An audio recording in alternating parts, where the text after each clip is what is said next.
And now, a word from our sponsor.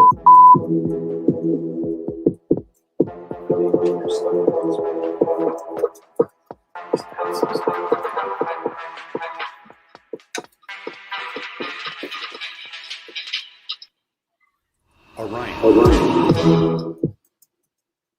And there it is. Bam. Flawless.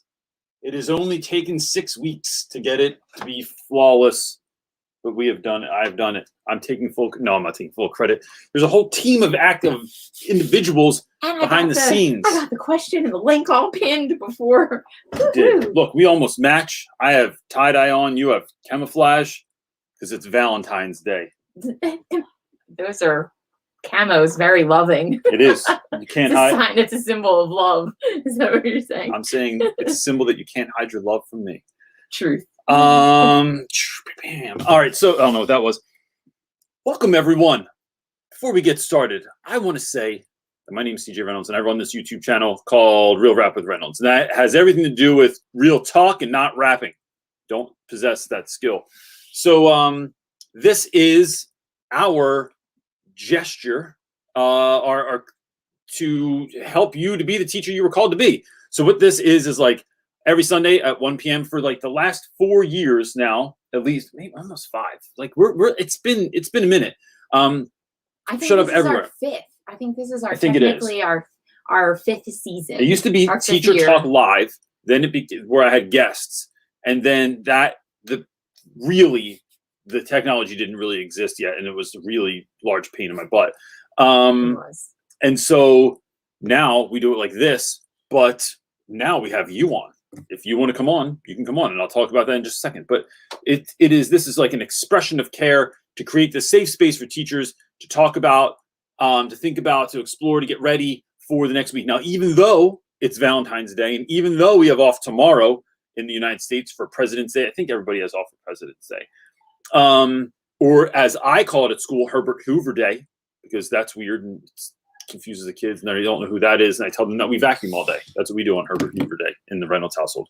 It is a space where you can just ask any question. There is nothing off the table. So you show up here, tell a friend, bring someone from your school that's been struggling, I don't know, or maybe there's people that watch the channel that aren't even teachers. So tell a teacher that you need some help, and like, that they, not that they need some help. Get some help. You can just send them the link and they can come check it out and they can ask their question and get it answered. So the way that you do that is in the little section, I don't know, on the side, the bottom, wherever you're viewing this. You can view this on Facebook or you can view it on YouTube as well. Just drop your question in there with the letter Q before it or the word question so that the team can see it. We got people all over the place. My buddy Laura is over in the Facebook realm, sort of situating that. The wife, not so secret wife, is over here on YouTube, and Edie is the she's everywhere. She's the wedding director. That's what's happening right now. She is the producer of this whole situation. And then I just sit here and talk. But I'm feeling fired up. You know why? Because I have off tomorrow. I'm feeling fired up because I have off tomorrow. And Sundays, when you have off on Monday, is just magic. So let's get into it. But before we get into it, can I tell everyone something before we do this? Because I just want everyone to know, because I forget to say, you never know what I'm going to say. It could be about bananas. I want everyone to know that we have a newsletter now. And I know that other people have newsletters, but I'm just saying I really like my newsletter. This was Edie's idea. And the whole idea here is stuff. So I'm trying to really dial into like, I don't think teaching is just pedagogy. I think there's another layer there where can you carry the responsibility that you've been given, and how do we carry the responsibilities that we are given or the responsibilities that we take on? And so that is building yourself up, trying to become the best possible version of yourself. Because education is always only ever about kids. Yes, we say that all the time. But if you don't, like Elise says, if you don't have any gas in the car, it's not going anywhere. So you got to like fill it up and let your, I was talking to someone about this week. If folks would just look at it like, if you fill yourself up so much that everyone around you, from your spouse to your children to your students to your neighbors to the people that are at the grocery store checking out your stuff, they are experiencing the overflow of the love and care that you give yourself. I think that's how I'm choosing to look at it. And so there's a million ways to do that, but I just think that is the newsletter is one way that we're trying to help folks to do that. And there's a whole bunch of others, and I don't need to go into those right now. What am I looking at? Chris Carson's next. Oh, I see Chris Carson down He's there. in there ready. Are we ready? Yeah, go for it. He's first. He He already Chris knows. Carson got in there first. I told you I got that link in there fast. Chris, Good day, sir. how are you, man? I am What? awesome. How are you doing? Dude, that thing that you put in the group, the picture of the Bernie Sanders like snowman thing was so, I had to save it so I could share it on social later. I just thought it was the funniest There thing. you go. So that was not your creation, was it? Or was it? No, it was not. All right. We're not getting snow. Monday and Tuesday, we're getting ice. Oh, well, In Alabama, you get rain or you get a little snow and it melts quickly on the ground, and then the wind makes it ice. And so it's a skid fest. all right. That's it reminds me of that scene from To Kill a Mockingbird, which I believe was in Alabama also. Yes. Somewhere down south, right? It was Alabama, and so they It was Alabama. snows, and it's like kind of muddy snow, but it's like, when you're a kid, you play with what you got. So that's that. But Right. so what's going on, man? What are we talking about? Well, first of all, I've got to say I have started a highlighter collection. My plan is to have the largest collection of highlighters in the world. Mark my word. Okay. I will highlight those words. No, that was Yes. Thank you very much. Okay. So I watched your lovely video with your enormous 12,682 foot TV. And I have some suggestions for us normal people, Yes.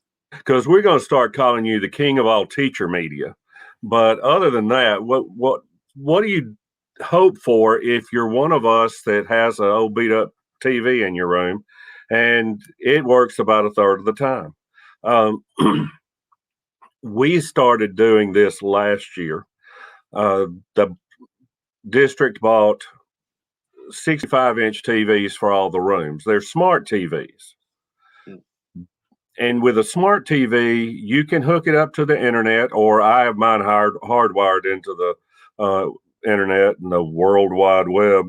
And by doing that, you can connect an iPad to it, and it mirrors what you're doing. And you can sit or watch the kids and be facing them and write on your iPad, and it shows up on the screen. So you're not working on the screen and then turning around to see the kids going crazy. You can also hardwire a laptop in, and this is true for most any TV, smart or stupid. Okay. So you can go in and connect it with an HDMI cable. There are dongles for every kind of iPad or laptop or tablet out there. I mean, you can get an old tablet and make this work. Okay. You don't have to have the newest of everything.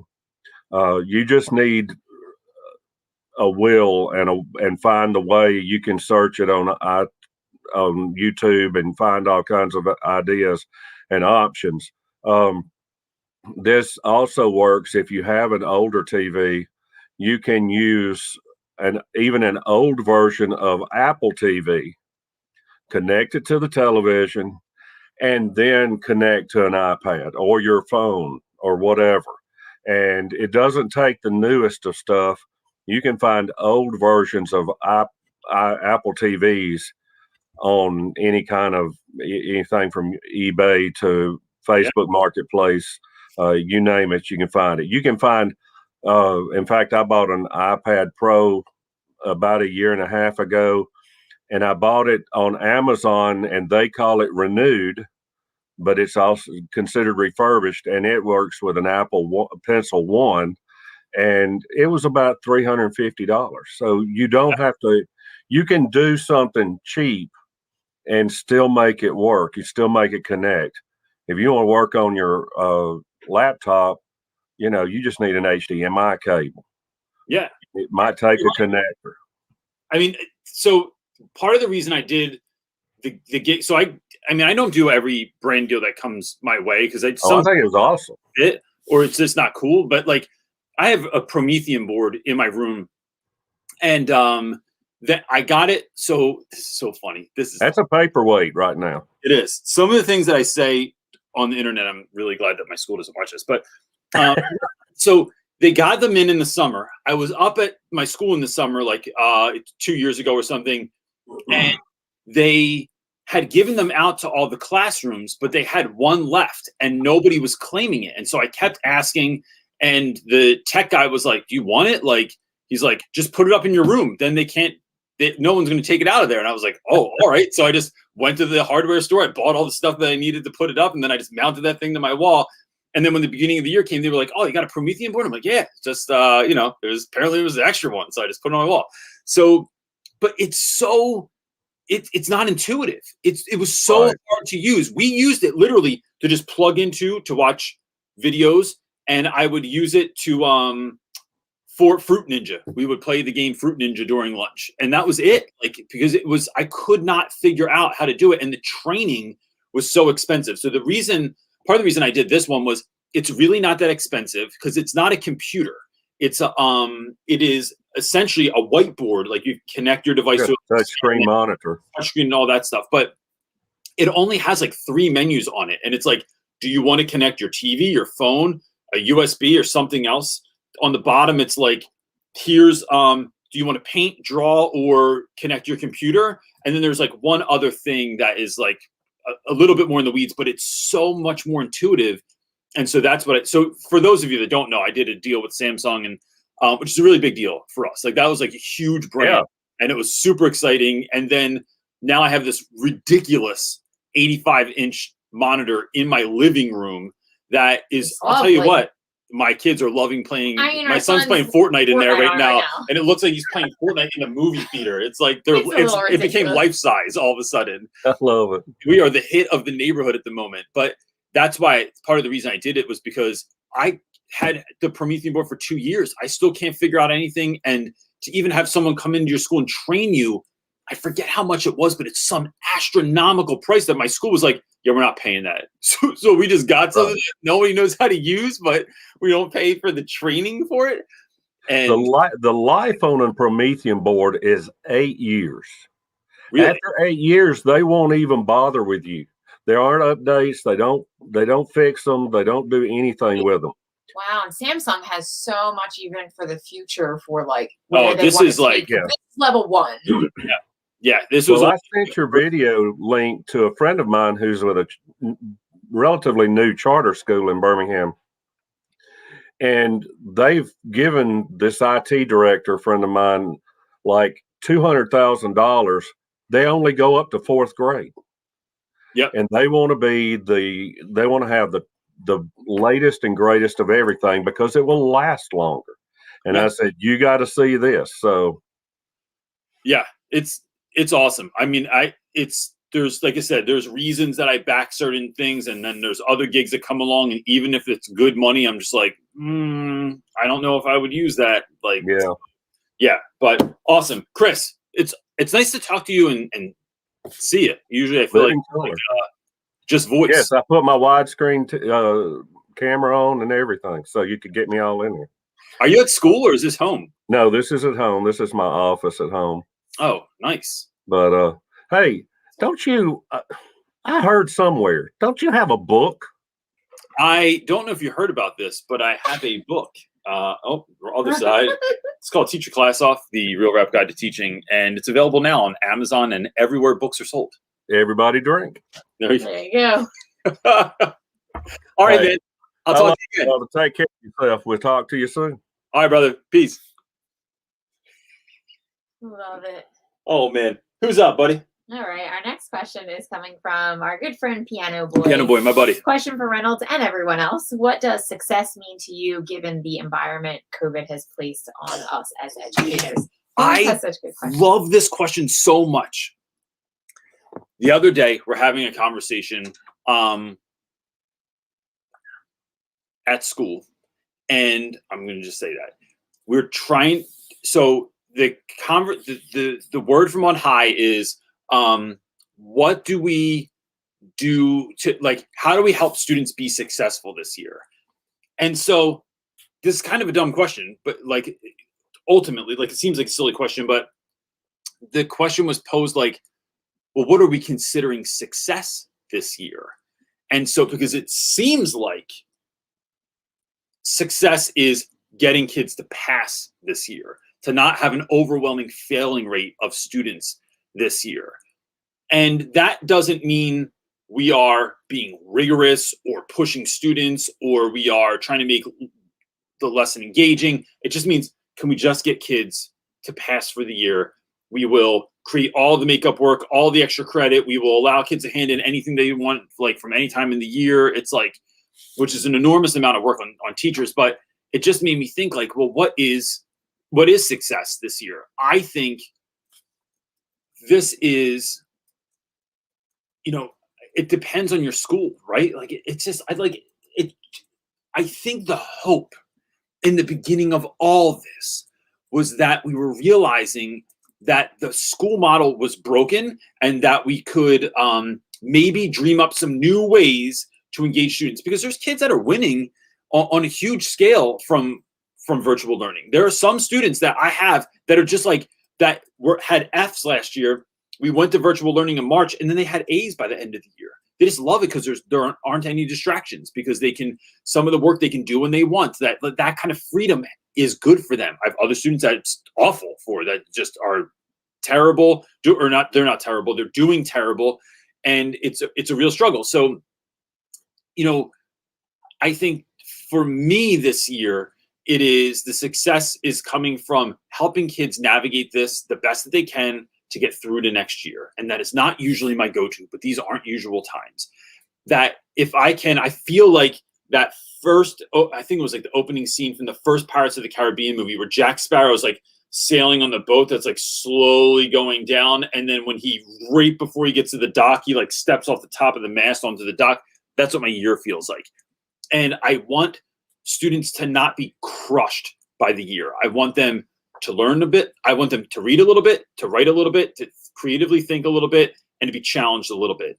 But that's it. This is not like going to the gym and we're going all in. We're doing like PS 90 or whatever the hell that program's called. We're getting after it. This is like, dude, can you do some push-ups every day? Can you like take a walk? Can we eat a little bit healthy? Like eat an egg, bro. Like instead of, a bagel. It's just moving the needle a little bit to try and help us get to a place where next year, hopefully, because clearly this whole virtual thing is just a total disaster in a lot of ways. I won't say in every way. Like there are people that are winning with this, but I mean, folks I know that are some of the most creative, engaging teachers that I've ever met are really struggling with virtual learning, that no one's paying attention. So I'm just thinking like, how do we just keep going and protect our students' social emotional well-being while teaching them a little bit of stuff so that we can get to the next space? I think that's the move right now. Awesome. Which rails against everything I would typically believe. Like good enough is never good enough. Cool. Catherine Metcalf is next. She's asking, I teach in North Carolina and we were supposed to stay virtual for the whole year. The state legislature is making all schools go back. How can teachers and students deal with this change? That's such a good question. What's the answer? Question. What's the answer to that? I mean, my answer is, because when you have teachers that need this, like it's their livelihood, yeah. Right? And so to me, I'd say I'm not going back to protest or any of that. I've said that out loud. It's fair, but yep. What do you do when you have a family? What do you do when you live? Like someone asked in the group the other day about savings, and it was a really interesting conversation. I loved reading all the comments because teachers they don't even make enough to save. So how can they go and like protest something that they believe like that's happening? And thankful for, I think, some unions. That's a good thing for some that I see that's helping. Like Philadelphia School District, their public school district, the union got involved and it was awesome. So they didn't end up going back. No. Like there was some really great fair points. I know some people Well, I so don't know look, if people love unions. my friend, I don't know. my friend Yank pay had to attention. go back to school, and Yank, She's in a charter school. she's in a charter school, but it's like a series of charter schools. Yank goes back, and because they wanted the kids back in the building. First day they go back, it's 29 degrees outside, but they were told that the doors had to be open to the rooms and the windows had to be open to create better ventilation, because they don't have the ventilation in the buildings to be able to handle it. And to me, it's like, look, I realize that there's money, that there's not money for this. I realize that like people are just going to get sick. But the problem I have is that when I've been to schools that are in our area or like not too far from my school that we partner with, they have buildings that can handle this sort of thing, that there is room for social distancing. Like it's just a different animal. I think it should somehow be based on what kind of school, like can your school in a healthy way handle this? And if it cannot, then you shouldn't be doing it. The only other thing I'd say is it is trying to be mindful and like if I had to go back, if I like didn't have another income, if there was no other way around it, and like feeding my children became like, you know, that was like going to be taken away, that ability to feed my children would be taken away. I think that I would really talk to my staff. I would talk to like the other people. Like, so if you believe in your admin, you know, of course they're part of the conversation. If you don't believe in your admin, talking to teachers about how are we going to do this? What are best practices? It's talking to students about, hey, look, wearing masks and washing your hands and wiping things down isn't just nice to have. Like what we're doing is looking out for one another on a level that is really unprecedented, because some folks might be, you know, raised by folks with compromised immune systems. Some folks might live with their grandparents. Some folks might live with someone that has cancer, and so they can't bring this stuff home. I mean, I remember when my mom had cancer, we were dirty hippies, the Not So Secret Wife and I. We used to like not wash our jeans for like a month. like a It was week. like not bathed for a week. It was all right. Like you just leave them in the van and go surfing and stuff like that.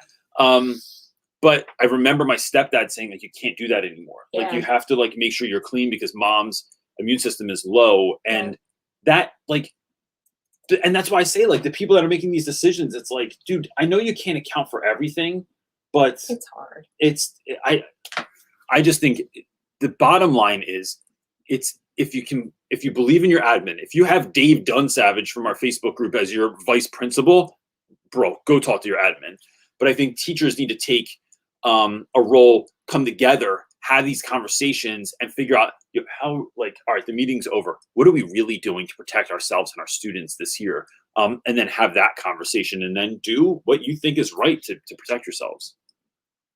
I wasn't paying attention. I was doing other stuff. Oh, well, I was paying attention because I was the one talking. Do you want me to take that down? Yes. I got you, buddy. Oh wait, where's the thing? Sometimes it just doesn't. Sometimes it doesn't show up. Sometimes it just doesn't show up. Do you have another question for me? Or is that it? Is that all the questions? We're just doing 3? No, I got it. Hold on. All right. No, I can wait. It's been a while since I've sent this. I'm not sure this person's name. I think it might be Michelle. Okay. She's asking when we need to do a reset of our 5th graders. The dynamic between my co-teachers and I are vastly different. How does one become more strict to meet the expectations of the one teacher who is very strict? We have decided we have to meet closer to her level of strict rather than trying to change her. Did I read that clear enough for you? Yeah. Sorry. Oh man, I would really love to have. Go ahead. What are you saying? No, keep going. Are you whispering? No, gibberish over I'm there? not. I'm All right. right. Talking to myself. I just think that is so interesting. I don't know if I have a good answer for this. And here's why. I think that so hold on. Oh, co-teacher and I have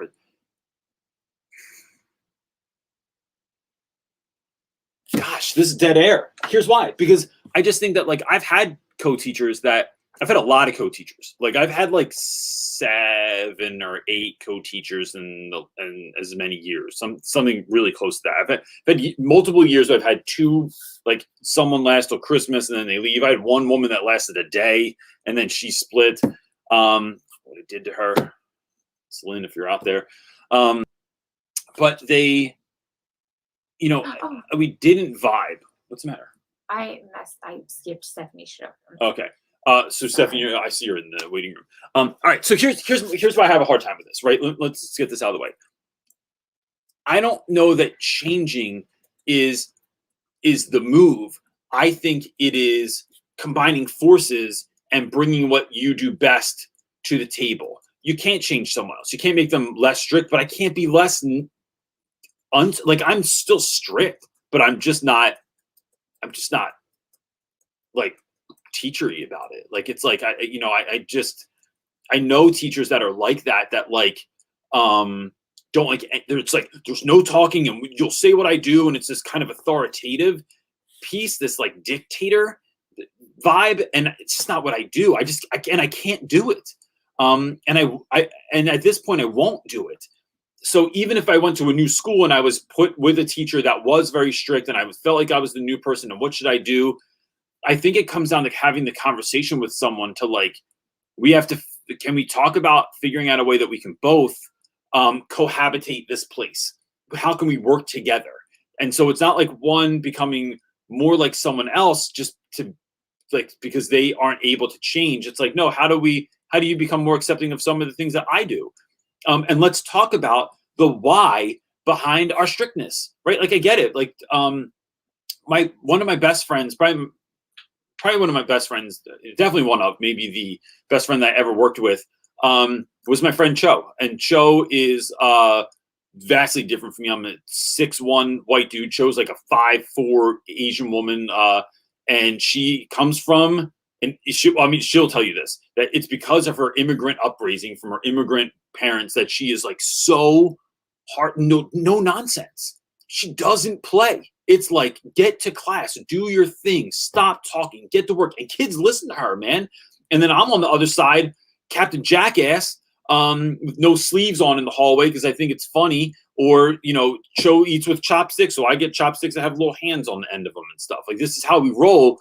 And she and I get along famously, but it is not because we do things the same. It's she knows who I am. She knows that what I'm doing is effective because the idea is this: we're both trying to get to the same place. We want students to succeed. We realize the things that pollute education, that pollute our school. We realize things that are getting in the way of our students finding success, and then we meet those needs. We just do it differently, and I think that is okay. And it's actually good for students to see that two people can actually teach together, can work together, can get along together. They're so different. And the kids think it's hilarious all the time that Cho and I were such good friends. They're like, you bang with Cho? And I'm like, dude, Cho comes over my house all the time. Like we go out together. Like we're really good friends. And that is just like a thing that exists that is funny to me. So I think it's about having those conversations about like, where's the strictness come from? Why is it important? What do we want the students, like, ultimately, do we want them to do homework? Because there's a lot of different ways to coerce children into doing homework rather than just yelling at them or just being hardcore. So I think it comes down to that conversation piece. And then with some things, just like with being married, like and this is the last thing I'll say about this because I'm going on long. It is, some things are just not what I do, right? But it's like, for you, I do them. Some things, my wife, she rolls her eyes at, she thinks it's ridiculous. Last night, I had put on giant winter gloves because I'm always afraid my dog's going to bite my hands. I was playing Eye of the Tiger. Let's be truthful. You're just really sensitive. Your hands are sensitive and you don't want to get scratched. Sensitive hands. I'm a sensitive dude. No sleeves on my shirt. Gloves on. I was calling my boxing gloves. I was playing Eye of the Tiger and I was fighting the dog and dancing in the living room, but by myself. Nobody else was doing this with me. It's just me and the dog. And I know that my wife thinks that I'm ridiculous idiots when I do this stuff. But, but it's that back and forth. It is the way we parent our children, the way that we teach our kids. Like it can be different. So that's what I would do, is make sure that you're having that conversation. And yeah, so I hope that helps. That's a hard answer. It's a hard thing. Well, it's not an easy question. There's no right answer for it. Like at least I think it's a balance. Like everybody's. It's figuring that out, how to coexist somewhere and not be the same exact person. Yeah. All right, let's go to Stephanie, because she has been waiting for a long Stephanie time. Shook has been waiting for a while. And here she is. 3, 2, 1, bam. Hi, guys. Stephanie, how are you? Hi. I'm good, thanks. Sorry, my wife overlooked you. No. She explained. It's totally fine. I will be here as long as she needs me to. I appreciate Thank it. you. She gets it. Stephanie, where are you from? Again, where Virginia are you Beach. from? Virginia Beach? Yeah. Is it cold there? Cold for us. We're kind of on that line of like upper 30s. And with that giant snowstorm that's coming around, we have this nice pocket at the Chesapeake Bay where we get mostly just rain. So, man, I was talking to someone from Alberta yesterday and 2 days ago. And Cole Hatchard, who's in here sometimes, and Cole was saying, he's like, yeah, they just called school today because it was too cold. And I'm like, oh man, like how cold was it? He goes, yeah, whenever it gets to like minus 40, they just call school. And I was like, what? Holy crap. I'm like, bro, my body wouldn't work anymore. Like I would just be like frozen in time. I would hibernate in under. yeah. No, my husband's a long haul truck driver, and he was in Chicago this past week, and he sent me a picture of his dash, and it was -20 where he was. I was like, no, thanks. I'll keep my 30 something. I'm good. So Cole did say though that somewhere around like, he said like 10 degrees. He's like, it's all the same after that. Like you literally doesn't feel colder because I guess you just don't feel yourself. Yeah, you're just numb like, at that point. all right, hey, are we working? So Yeah. cool. What do you want to talk about, Steph?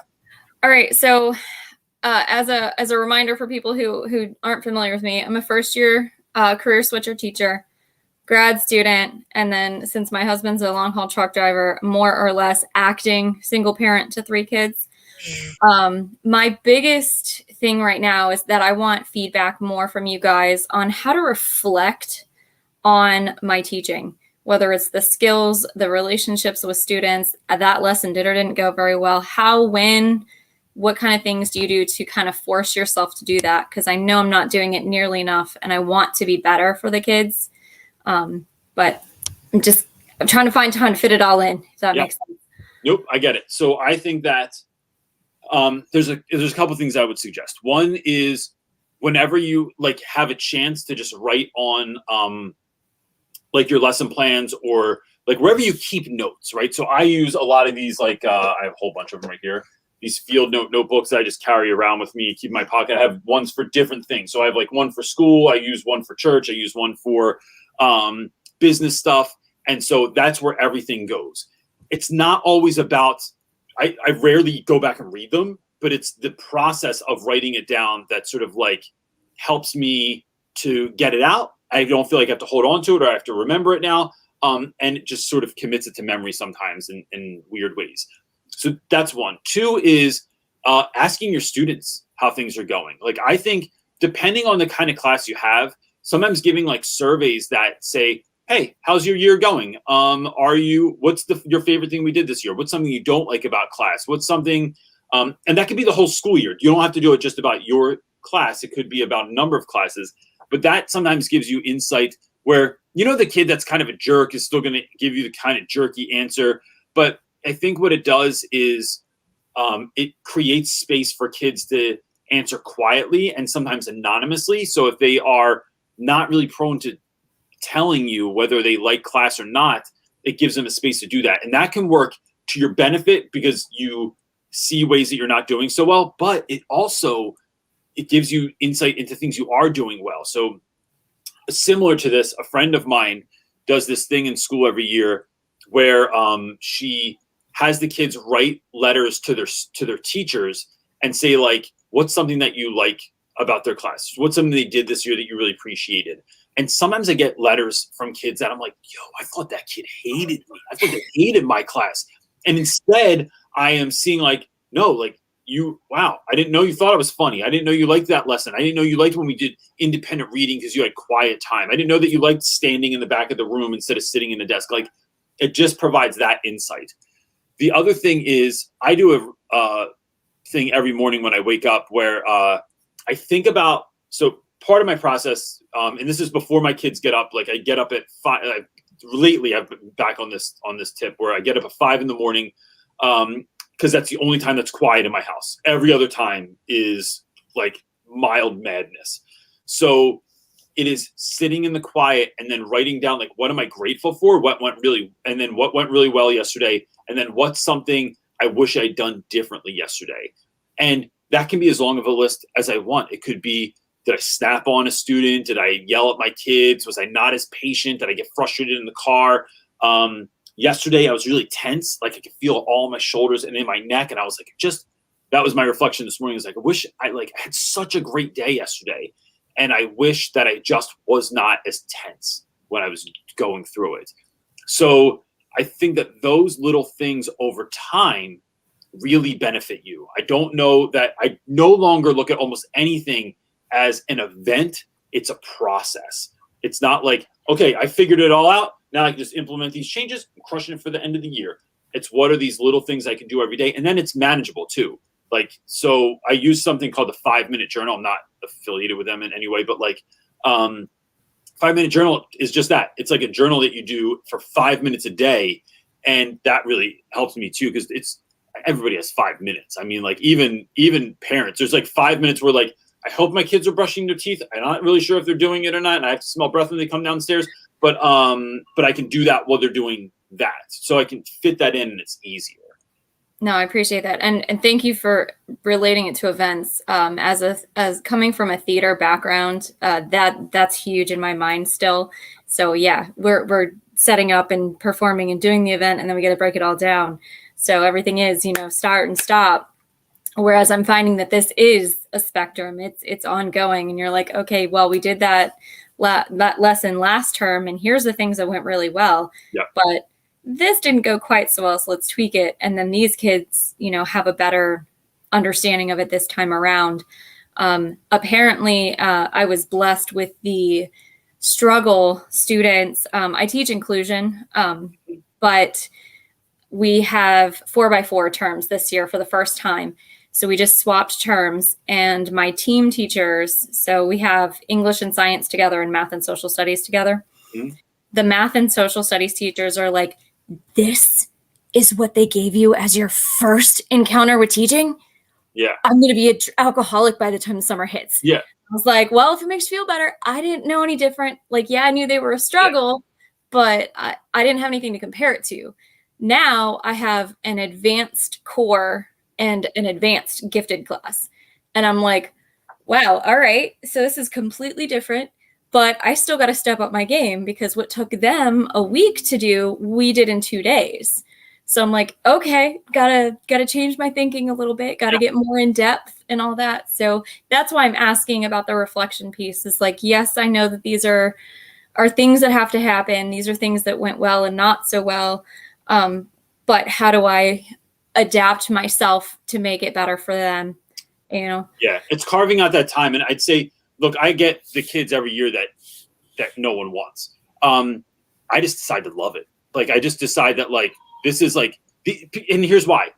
Because those students gifted and those kids that are like really low level reading or math skills or whatever have never fit into school. That's why they are the way that they are, right? That's why they lash out. That's why they have behavioral issues. That's like, because they haven't fit the mold for so long. And to me, that's like, it's just being honest with dudes. Like, look, I know why you can't read, bro. You're on 2nd grade reading level and we're in 9th grade. And I'm not even going to shame you about it. I just want to note it.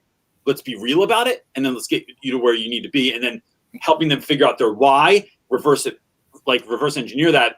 And then that helps because then kids feel seen. Then it's like, look, let's try and do something different than everybody else is doing because we're not the same class. And for your gifted kids too, like, we're not going to do stuff that's the same, like, but I think that's where a lot of those behavior issues come from, is because those kids have had to, everyone's tried to fit them into the mold of regular school. And it's like, bro, no, this doesn't work.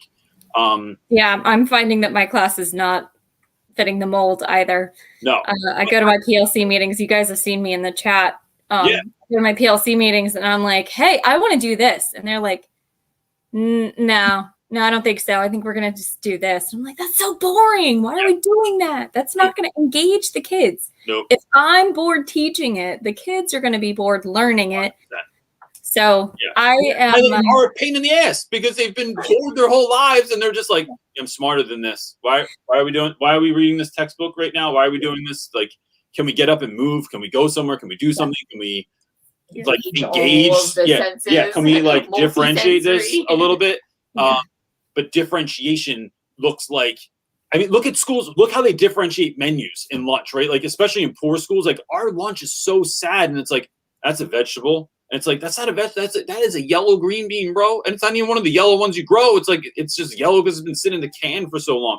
It's like, you can't get the menu right. I'm not going to listen to you about how to implement education. And then you just slowly but surely start doing, like, your first year, take your time, but you can start sprinkling the magic on those lessons.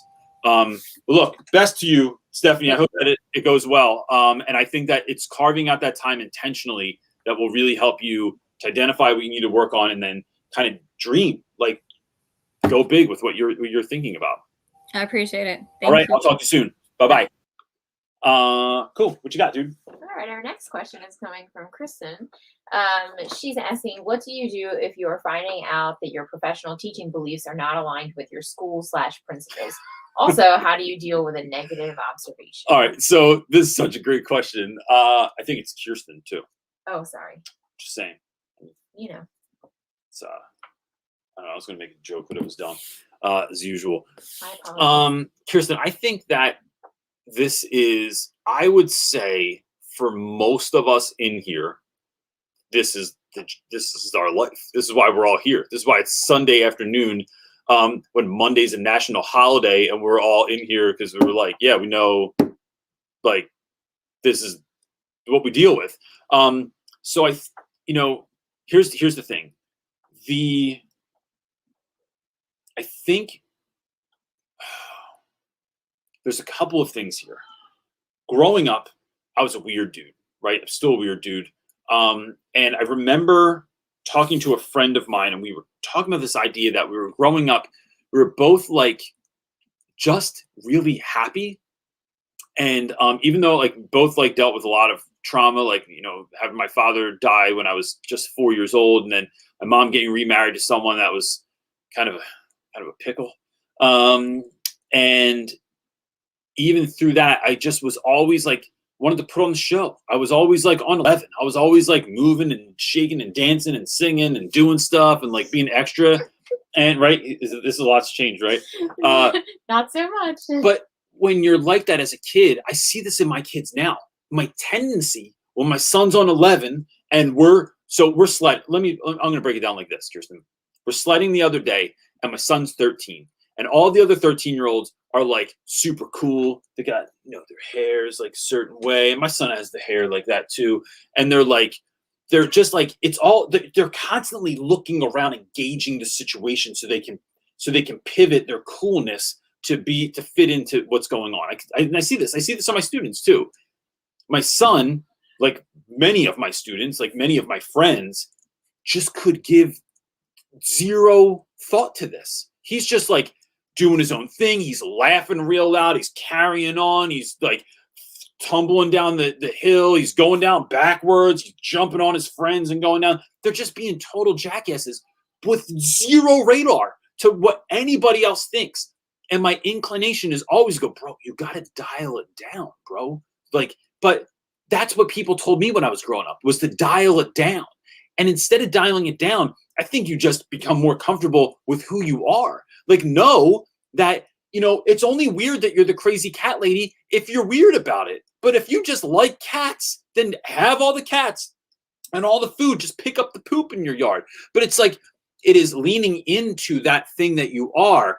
But you don't, I think that one of the traps that I see folks do, though, when they lean into who they are, when they become more fully who they are instead of what somebody else wants them to become, is they kind of become, you can become snobby or like jerky about that. Where like the kids I grew up with, all like my punk rock friends and stuff, and like kids I would go to shows with, kids I had like that would, the thing was to just make yourself feel better. You had to put down everyone else. Oh, my man over here's got the same shirt everybody else does. Like no one knows this band that I'm rocking. No one has a mohawk that's purple. Nobody is driving a car like this. It was pitting yourself against everyone else to be better. And I'm not saying you're doing that, I'm speculating, but I just think that that's a trap. So I know that I am very different than a lot of teachers in my school, and in some ways better, in some ways worse. But that it is being inclusive. We're doing something awesome. Why don't you come to my room and come check it out? We have a DJ coming in today. We're going out to paint manhole covers and make t-shirts out of it. We're going to the escape room to talk about leadership. So we're going to take this class trip to an escape room. Like, why don't you come with us? Like, why don't you meet up with us? Like, we're going, whatever you're doing, you're bringing people into your awesome. And I think that's one way to combat people disliking what you're doing. Teaching is a very jealous profession a lot of times, where teachers, everyone wants to be the one, but I want to be like the party like to go to. I want to be the group that shows up, and not the one. And so it's bringing people into your awesome so that you're, the Avengers and not Thor, just sitting by himself on Asgard, which is a weird name for a planet, because it sounds like Asgard. But anyway, and you think like that? Do you ever think of that? Because I teach ninth grade, so I think Asgard. Yeah, of course I do. So that's one. The second piece is how do you deal with negative observations? I think you lean into them. Hey, thank you so much, first of all, for coming into my observe me the other day. Really appreciate you taking the time. This is even if you don't like the person, you don't like anything that they said, it's completely aggravating. And you say, look, but you said these couple of things, and I just want to ask about, like, so could you dial this up for me? Like, could you maybe explain this a bit? Like, what could this look like? So that I want to be able to make sure that I'm being the best teacher that I can be. And if you're the one observing me, like, let's dissect some of this. Let's break it down. I don't think most people can do that. I don't think most people want to do that. And it might give you a little bit more insight into what they're thinking. But what it's also going to do is show that you're on offense. You're not on defense. You're going to lean into it, right? It's like, it's almost like, no, that was a terrible metaphor. I'm not going to use it. That was terrible. It was about kidnapping. So like I think that asking the questions shows that you're a willing participant and that you want to grow and change and learn. So let's do that. Let's get after it. Can we schedule a time to break down my observation because I want to learn how to be a better teacher? I think that shows people that it puts them less on the defense. And then the next time they come in, it's asking, hey, look, here's how I addressed the thing last time. Look for this. And then also, I want you to, if you could, I'm going to try these new things. I'm going to try this situation over here. Can you tell me how I can do a better job? Or tell me if you think it works or whatever, so that they have something. So like, you're not just being observed and they're just speculating the whole time. It's like, here's 2 to 3 things I want you to look at to tell me if I'm doing a good job or not. What you got? Well, Summer Tate looks like she put a question on the link and wanted to come live, but she's not in our broadcast studio, so I can just read her question. Well, let's do one more and see if Summer Tate. There is no more. Oh, it's February. It's February. Nobody's hanging out with us. All right, so let me before we get to Summer Tate's question, I want to just rock something real quick. My buddy, Al, and I don't know if you have the second to pull up the link for this for Alex's John. Oh. Yeah. My buddy. So one of the things. So the real Rap with Reynolds, right? This is like become a very, very big idea, and I have a lot of plans going forward. Some of them are for this year, some of them are in the next 5 years, some of them are in the next 10 years. One of the things we'd love to do and get into the space of is helping teachers to make money from their craft. And what that can look like is many, many different things. But this idea that teachers have to leave school where they're a professional and go work some part-time job, nights, stocking shelves, driving Uber, working at Amazon, unless you like that sort of thing. Bartending is like, it sucks to me because you're just not making the money that you could make. However, there are a lot of people in the world that have figured it out, right? Like have a YouTube channel, have social media presence, have you're doing TPT, you are mentoring or tutoring folks, you're working with even, you know, you don't even have to be an entrepreneur. You can be what some of my friends refer to, I don't know if this is a global thing, an intrapreneur, right? So you're working for something like Dada ABC or VIP Kids or that other site that Alex put us onto for like homeschool. There's like a site for homeschool kids, and you can make good money doing that. But how do you let people know who you are? How do you create that business? So my friend Alex Kajitani, are you putting that? Did you put it in there? Okay. My friend Alex Kajitani has a conference coming up that is, here it is, Education Speaker Summit, that is trying to, some of us are speaking, so I'm speaking at this, but this isn't paid. I chose not to make any money from this event. They are trying to create a space where teachers can figure out ways how to take the teaching craft that they have, that like if you're really great at it, and then what they're saying is get more gigs, sell more books, expand your influence. And I just think that it's such a good idea that I wish existed 5 years ago. Now, I've had the pleasure of working with Alex Kajitani for years now, and just knowing him, and he's a resource to me, you know, really whenever I need it. It's really just for like teachers who are hustlers that are like in this Yeah. world. So, that- but whether you're selling swag or you're right, it's for any know. level, from like authors to speakers to people who just have like want to grow their reach on social media, right? Yep. It's a way to connect, it's a way to grow that, it's a way to help each other, because it shouldn't be secrets, right? I think that often happens in this space too. It's like people hold on to what has worked for them, and they don't really want to share that. And this is kind of doing the opposite. This is all about like, if you're serious, so it does cost money to go to it, but if you're serious and want to grow something, I would pay for this event. Yeah. Oh, this is going to be, even when we were broke. Yes. Because I think that it's like we're kind of Ray from Teach Better is going to be there. Dave Burgess is going to be there, who's the publisher of my book, Real Rap with Reynolds, Teach Your Class Off, Real Rap Guide to Teaching. But so many other people that we don't even know yet, that it will be But exciting. I'm stoked for you to like, meet. that I'm like, Yeah. oh, what are you doing? How are you getting down? And grow and how you learn. winning? Yeah, it's awesome. Yeah, so I just think that that's a cool thing. All right, what's Summer Tate's question? Okay, Summer Tate. She is saying, it's a long one, so forgive me if I Do it, girl. During advisory class, we have an SEL lesson, I don't know why it says character strong, that my 8th graders are really struggling with. They are feeling really down, even depressed, insecure, and hopeless. They were supposed to change I can't statements into I can learn statements, and we're not having it.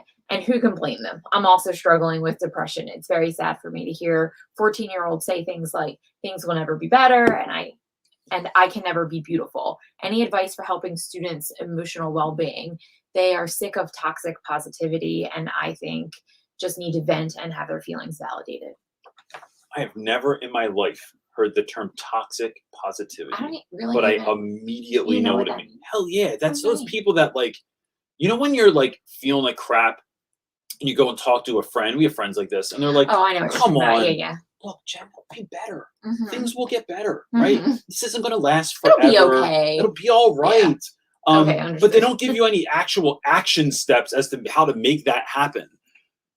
I, like many people, and I mean, look, if you watch me on YouTube, you probably wouldn't know this because I've talked about it, but like not to an extent that, you know, depression is something that I deal with. Depression and thinking about things. So let me paint this real clear picture, that it is something that sometimes I wonder, not in a suicidal way, but we were just having this conversation yesterday. We're like, in the last 2 years, I lost my grandma.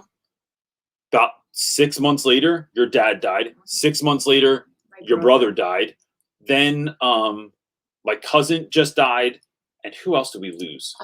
His father-in-law. So your cousin lost both her husband and her father. Yeah, and so it's just been then there have been students I've lost in there too. Then that COVID, everything on top COVID, of it, just the world, riots, Black Lives Matter, like all this stuff, right? Has been so hard that it's like, what do we do? Why are we working so hard? What are we doing this for? Like, this shit it's just the worst. So how do you win? How do you grow? How do you live in the midst of that stuff? I believe so much that it is being intentional about your thoughts, your feelings, and with your time. And what that looks like for me. So currently, here's one way that I've switched things up. And I do talk about this in the book, but it is something that is like, since COVID, and I've said this before, like when COVID hit, I was treating it like a snow day. It was like, let's eat cookie dough out of the container, the pre-made stuff from Toll House, and we're drinking beers at noon. Like we're just, this is how life is rolling right now.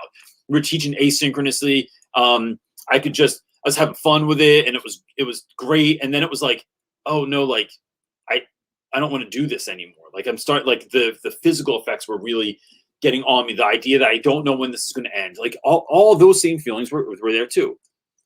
Recently, I've switched back to getting up early in the morning. So I get up at 5 a.m. I immediately exercise, which is something I've never done in my life, is immediately exercise instead of exercising later.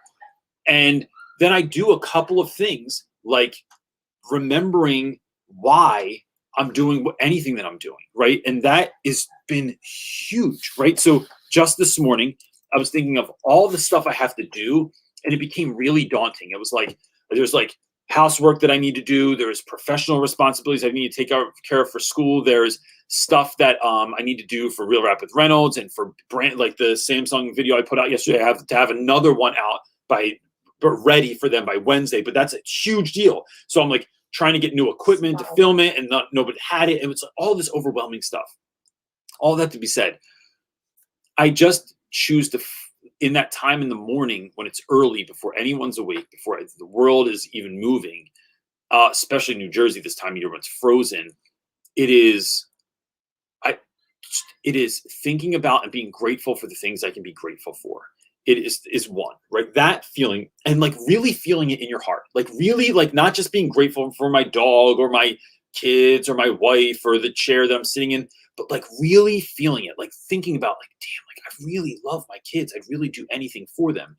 The fact that, I get to do all this stuff. I get to have the tools to fix the things in my house. I get to have the parts that are just sitting by all the things that are broken that need to be fixed. It's like, hey, there's a receptacle for the burnout receptacle, just sits by the receptacle because I got to fix it, but it's like another thing I got to do. I get to do that. I get to live in this house. I get to teach and have a job that I feel is meaningful. Not all the time, sometimes it's a pain in the ass, but I do.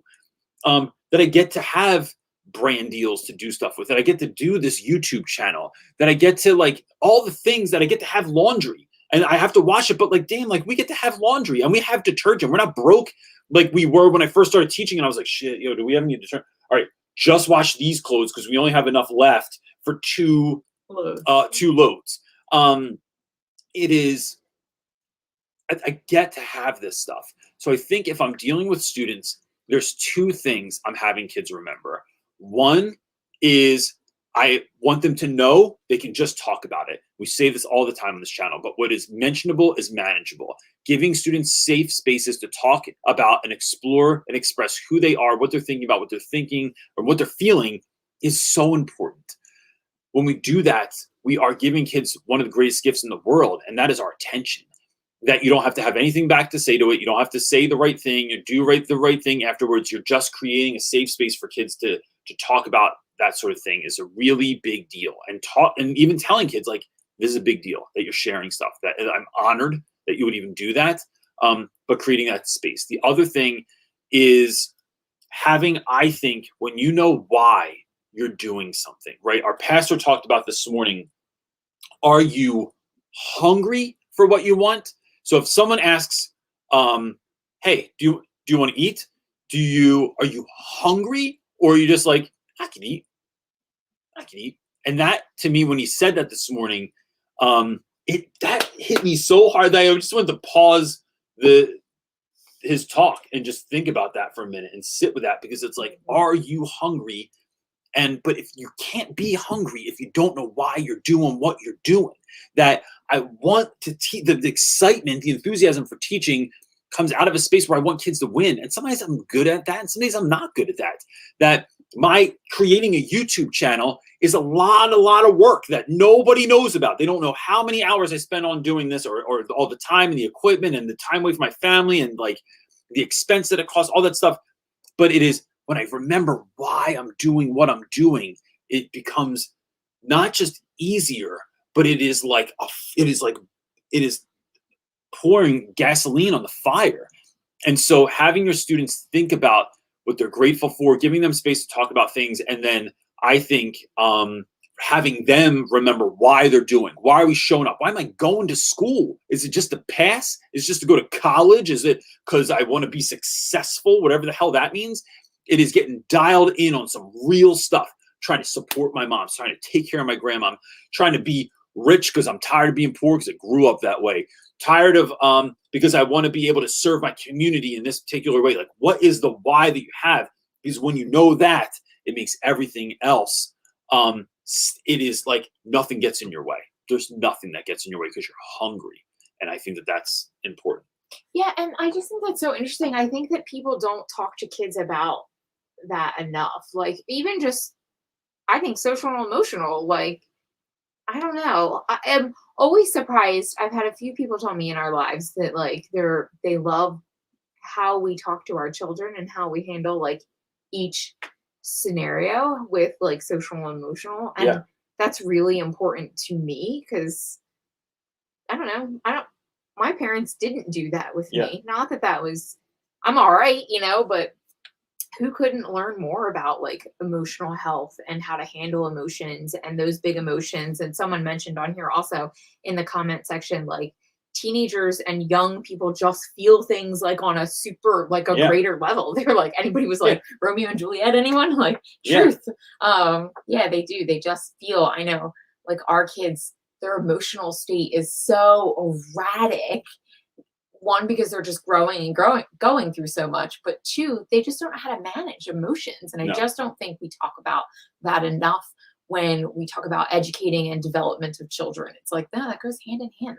And it's just becoming, all COVID is doing is showing that the lack, I think.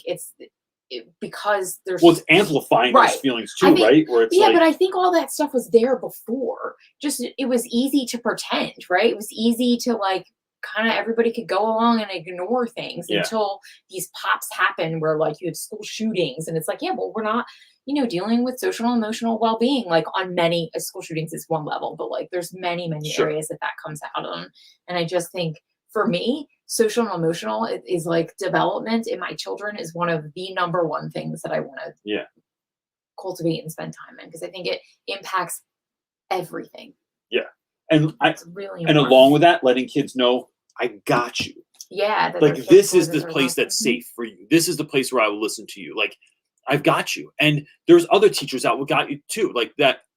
Remember when I would talk to students, it was like, I'm not the only one. Like if I'm not here, I don't want your life to fall apart. But it's like, go to Cho, go to Yonk, go to Fines, go to Flounders. Like these are the people that are in our community that are going to help you to be all that you can be. And I think that support, it's like a blanket for kids, right? It lets them know that like, you're covered, man. Someone's got you. You're not in this alone. So yeah.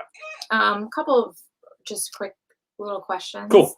Danielle is asking, do you feel like it would be worth it for me to look at teaching if she's not already? I'm still in school. Yes. I mean, depends. No, I look, I think I believe that teaching is a calling.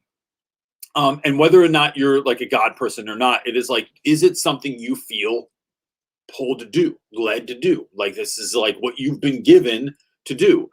If that's it, I'm teaching no matter what. Like I'm teaching if it's COVID, I'm teaching if it's hybrid. I might not like it as much. It might be kind of a pain in the ass. But I also think, man, if you're going to get a job, this is the time to get a job, because like people are quitting left and right. Like something like 60% of the staff from our school is different this year.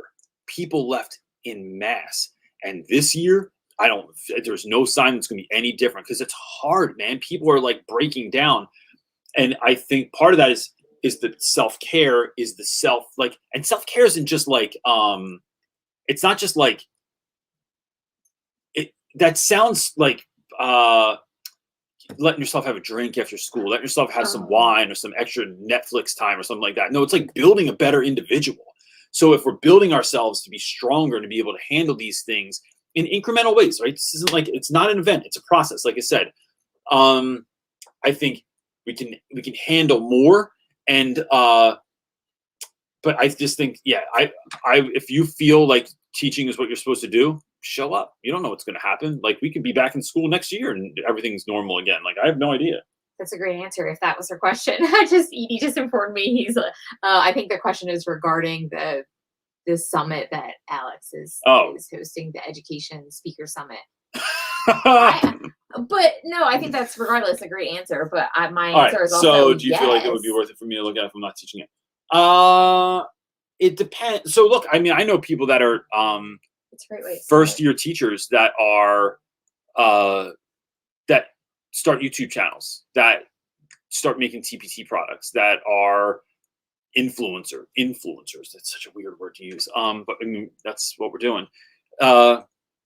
So if you feel like that's a move that you can do, I just think personal development should never be put off. I just think that it's so crucial and impactful and important, that these are ways that you're investing in yourself. It's not just like a nice to have. That I think, like, when I think about things like massages, they're important, right? Like, getting a massage is important. Like, it is an investment in yourself. That, you know, one of my new things that we've been talking about is going away once a month, overnight somewhere. Maybe that's to a hotel or Airbnb, or just going out for the day by myself, but like having that time away from the madness of my house and my life. And just like, that seems like a nice to have, but it's not. It's an investment in yourself. It's like, you know, good food and quality sleep and stuff like that. Is different though, right? Like, sure, yeah, but and I have dialed in to some degree for myself, but like, yeah. I think this is a great thing to go if this is where you eventually want to. I will say, a way to network. Alex Kajitani is no nonsense. He is zero interest in schmoozing people, and like, it is like, when we talked about this, he's like, no, this is like real practical tips. Like, so I'm speaking at this event, and he was like, I want it to be super practical, that people can like literally leave, and it's like, here's 5 to 10 to 15 things that like I can execute immediately and see an impact on what I'm doing. And I'm down for that. Yeah, absolutely. You can answer this one instead. Is it worth it to be an art teacher? What are your thoughts on curriculum art education? Yeah, it's the same answer that I gave before, but I would say art teachers are, yeah, I know. Laura Green's over in Facebook land. I think, yes, I just think the arts are so important, and it is something that, like, when we get rid of it, like, again, it's not a nice to have. Like, I wouldn't be the person I am today if I didn't have music. I didn't fit into regular school. I sucked at sports. My dad was the coach, and I played right field, like, all alone. Hello, anybody? Here's what I used to do in baseball. I would stand in the outfield. I would put dandelions between my feet, and I would jump in the air and pull them out of the ground because I had nothing else to do. And my mom was so embarrassed of me. So I think that is absolutely important to do that. Now, the thing is finding a job, but I think that there's always jobs available if teaching is really what you want to do. And yeah. And I think the bigger answer is you can't always just come in for the curriculum. Like, if the curriculum's okay, it's like you have influence as who you are and what you bring to the table as a teacher to change the curriculum or shift it, sprinkle magic, as you would say, and those sort of things to make it. Well, that's especially if you teach in schools nobody else wants to teach in. Like, part of the reason I get it, it's so funny when people on social, they'll see my classroom and they think that I teach at some bougie private school, and they're like, oh, look at these kids in uniforms, and look at that classroom he teaches at a private school. I'm like, nah, bro, I teach in the hood in West Philly. And it's because of all the turnover. It's because no one wants to stay there that I get away with basically everything. I've never been told no, is the bottom line.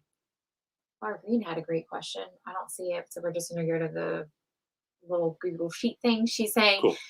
She's asking, do you have a good story when you tried to help out or explain Valentine's Day to any of your male classes or students? Wait, what?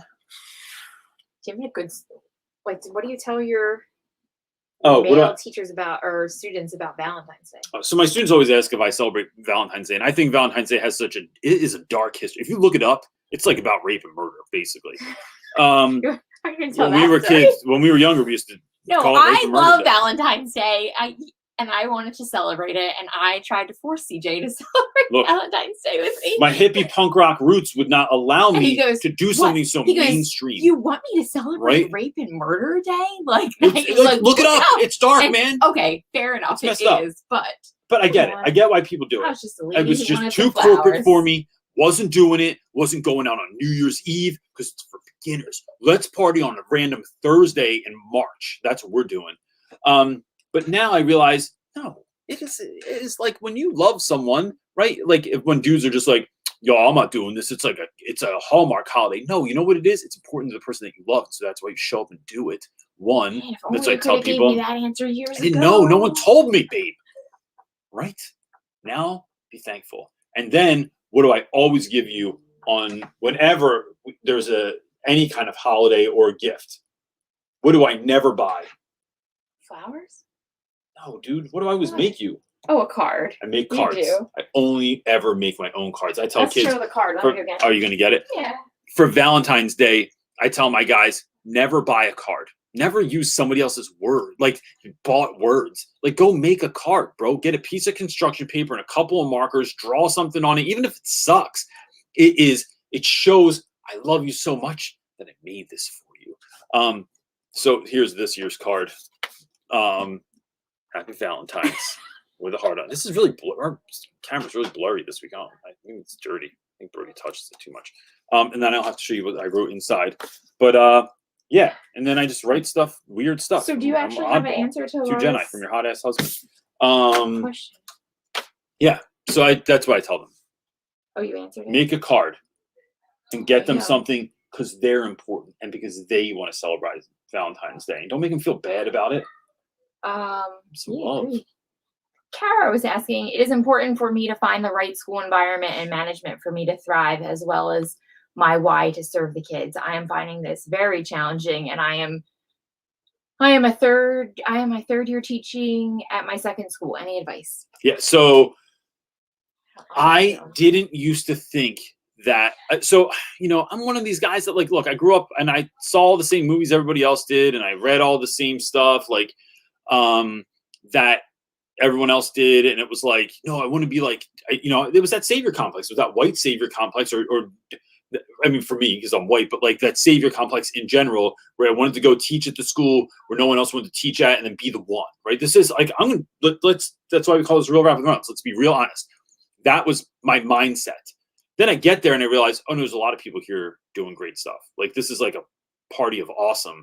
I think what it comes down to, and I thought that like the more legit teachers taught in the hood. We taught at Title I schools. We don't have supplies. We don't have like the electricity cuts out sometimes, and sometimes the plumbing from the bathroom floods into your classroom. That was what I dealt with. Where like you taught in water sometimes. Now I just think it's so stupid. It's like it's such a dumb idea because all kids need good teachers, and it's more about where are you going to fit into to make this the right symbiotic relationship that if I think about some musician, if I think about some of my favorite drummers of all time, I don't know that they would have been famous if they were in another band. I don't know if Neil Peart was as famous if he was in the Ramones. I just don't think that it would work. And I don't think that if, if you swap those things, I think it has to be this perfect balance where like, if you're in a school that you can align yourself with, that you feel good about the people, it's the right amount of challenge for you. It is the right amount of care for you. Like people are looking out for you. Like it's this thing where you just show up and you know that it's right. And even though I teach somewhere right now that it can be very, very difficult because of safety of students and the lack of resources and all the other stuff, it is knowing that when I walked in the door and meeting the folks that worked at my school in West Philly, it was like, oh no, this is like 100% where I need to be. This is the jam. And when I worked in Camden, it was the same way. My year before I left Camden was one of my favorite years I've ever taught in my life, man. We had so much fun in the best possible way. Like growing and challenging students, inspiring one another, like partying together, like in the office, like having Thanksgiving Day. And I talk about, this is all stuff that if you've read the book, you heard, but like, it is so exciting to be in a place where you're just like, no, this is it, instead of a place where you feel like it's such a drag. That living out in that magic is remarkable. So yeah, I think it's important. That's my short answer. We done? If you want to be, there's always a couple more. We can do a couple more. Let's go. I don't want to hold everyone up though, because the team. I know. Is So here. if you're on the team and you need to peace out, I feel like feel free. Yes. Brianna is asking, I was planning to become a teacher, but seeing some of the things added to curriculum and values that have shifted in education as far as some of the things being taught, I have started to doubt whether I should make the career change to education. I'm gonna be real honest with you. I wasn't really listening to you because I was fixing the camera. Can you read it one more time? Come on. I'm sorry. I wanted to be honest. Okay. I don't want to live a life of. I was planning to lies. become a teacher, but seeing some of the things added to curriculum and values that have shifted in education, as far as some of the things being taught, I have started to doubt whether I should make the career change to education. That's a really great question. I think it depends on where you're going to teach.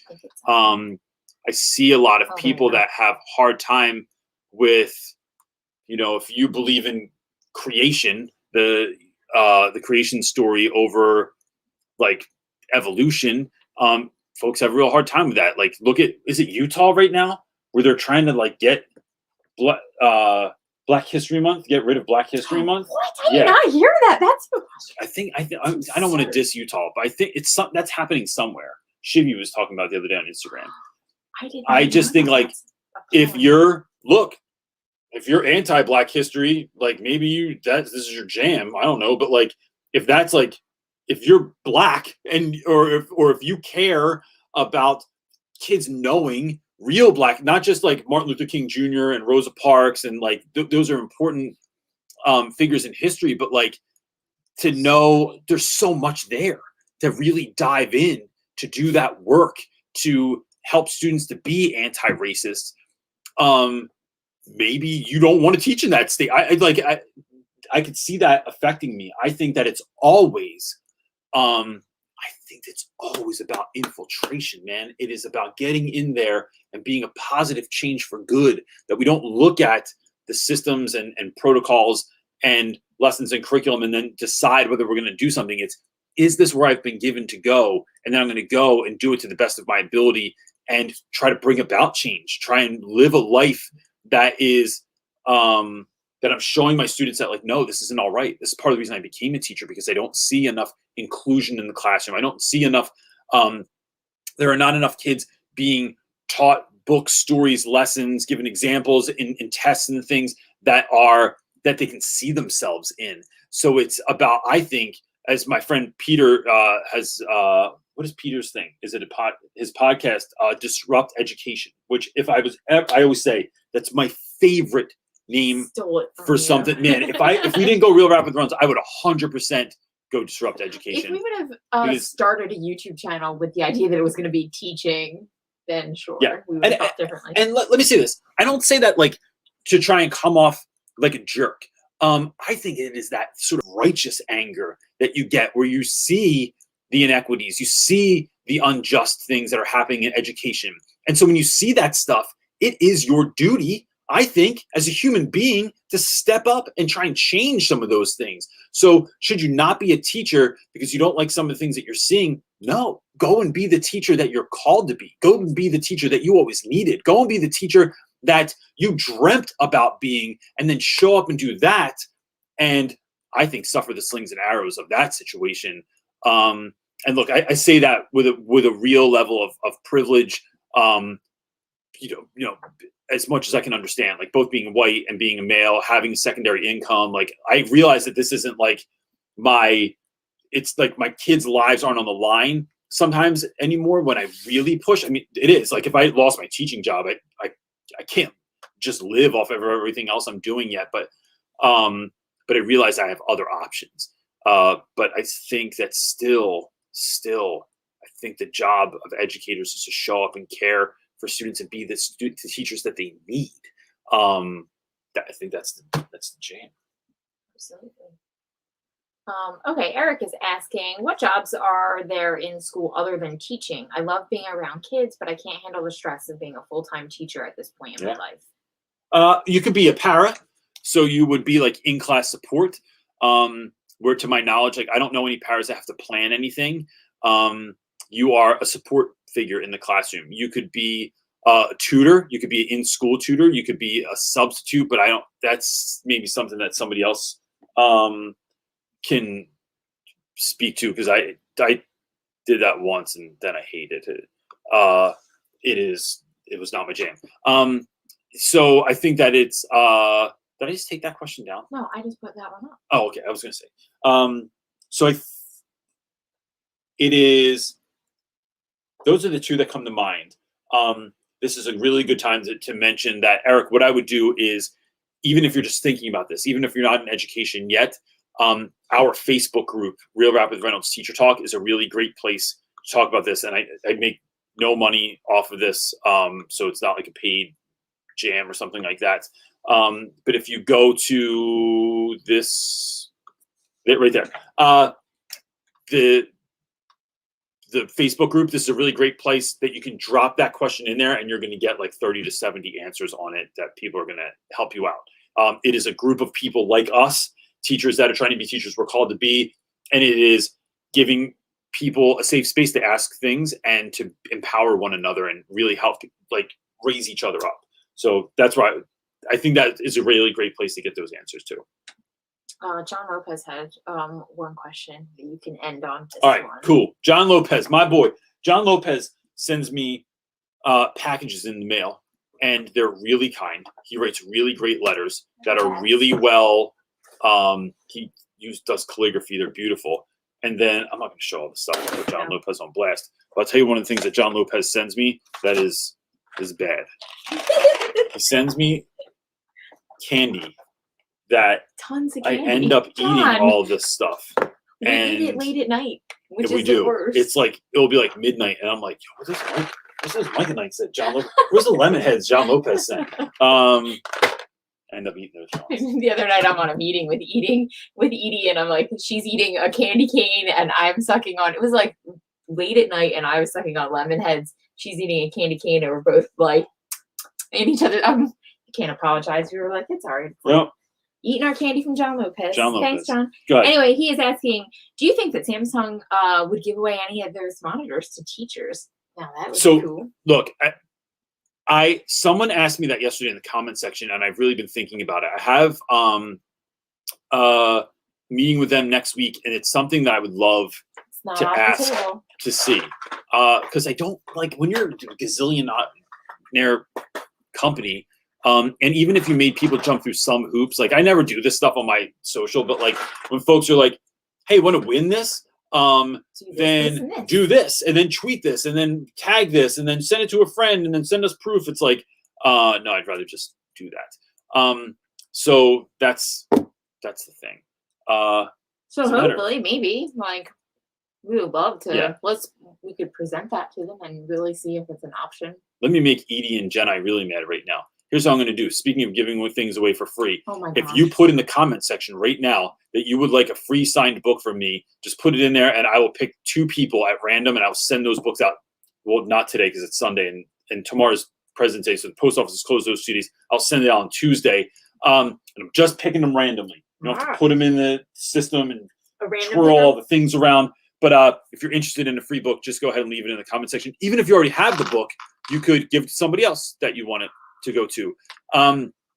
But oh snap, here's the problem. I don't have everyone's address. Well, let me do this. Yeah, see, this is why you have to think things out. This is why Edie is right now. Edie's going, oh, what is he doing? I know. Is Edie on here? She is on her. Edie, can we have people sign up for the newsletter, and then I can pick 2 people? Let's have this logistical conversation right now. And then we can pick people from there. Edie's like, she'll figure it out. We got it. Just go ahead. Put your. If you want one, we'll figure it out. They're going to just put it in the comment section right now during the live feed. All right. So if you get this, if you watch this later, sorry, we'll do something else maybe another time. This but was for the people who hung in there Yeah. all the way an hour so and a half. Or 2 popped in books late. signed by me. Put it in the comment section if you want free books, and I'll send them to you. Otherwise, I have a book available. It's called Teach Your Class Off. Now available on I mean, everywhere my that. comments still they're gonna Sorry, keep I know. Well, I made this great ad and everything, because I'm a dork. So that's it, gang. Anything else? No. Gang, it is a hard time of year. It's friggin' freezing cold here in New Jersey right now. It's like friggin' 9 degrees outside. I went outside today. Everything has ice all over it. And I realize that it is a depressing time of the year. I think that it is the time of the year where you take seriously caring for yourself. Get yourself a massage. Like, get up early and dream. Investing in yourself is going to allow you to create that overflow, like I said, for everybody else around you. And then that's how you really care for the world. I think Mother Teresa said, if everybody swept their own front porch, the whole world would be clean. And I just love that idea. So I think that's a good place to end. That's it, everybody. Thank you for showing up, and sign up for the newsletter if you haven't already. sign up for the newsletter The if you second haven't one's already. gonna come out. It's going to come out soon. And I felt good about the first one. Did you? If you Oh, could not record it with the camera from the computer, I'll do a better job this it time. doesn't look as good. You got it. Let's end on that. Who got these sour monkey No. knives? Oh, you're Really? eating those? That I'm I going to go eat am. them now, too. All right, everybody. Happy Valentine's Day. Peace.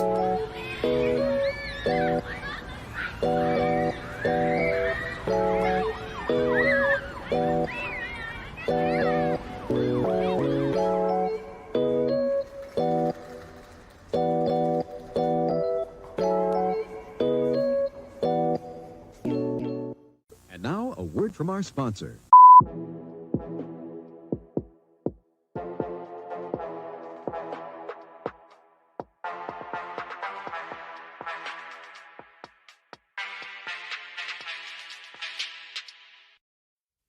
Orion,